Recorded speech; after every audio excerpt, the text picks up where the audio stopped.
புதிய அரசு பொறுப்பேற்ற பிறகு தமிழக சட்டப்பேரவை கூட்டம் நாளை நடைபெறுகிறது. இது பற்றிய விவரங்களை தருகிறார் செய்தியாளர் ஸ்டாலின்.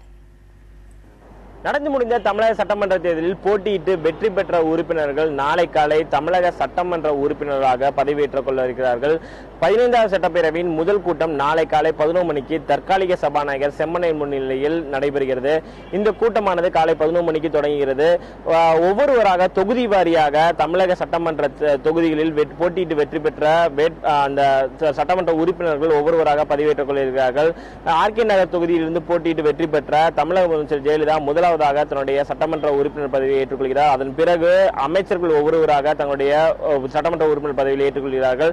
அமைச்சர்களுக்கு அடுத்தபடியாக எதிர்க்கட்சி தலைவராக தேர்ந்தெடுக்கப்பட்டுள்ளவர் அந்த பதவியை சட்டமன்ற உறுப்பினர் பதவியை ஏற்றுக்கொள்ள இருக்கிறார். அதன் பிறகு ஒவ்வொருவராக இந்த 232 தொகுதிகளிலும் தொகுதி வாரியாக ஒவ்வொருவராக தங்களுடைய பதவிகளை ஏற்றுக்கொள்கிறார்கள்.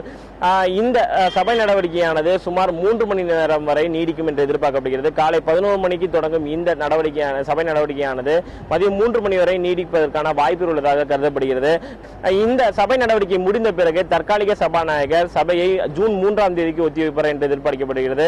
ஜூன் 3ஆம் தேதி காலை 10 மணிக்கு தமிழக சட்டமன்றத்தின் சபாநாயகர் மற்றும் துணை சபாநாயகர் ஆகியவற்றுக்கான தேர்தல் நடைபெறுகிறது. இந்த தேர்தல் நடவடிக்கைக்கு நாளை மதியத்துக்கு மேல் இந்த சபை நடவடிக்கையானது ஒத்திவைக்கப்படும் என்று எதிர்பார்க்கப்படுகிறது. அதே போல வருகின்ற ஜூன் 2வது வாரத்தில் இந்த நிதியாண்டுக்கான முழு நிதிநிலை அறிக்கையை தமிழக நிதியமைச்சர் ஓ பன்னீர்செல்வம் தாக்கல் செய்வார் என்ற ஒரு எதிர்பார்ப்பு உள்ளது.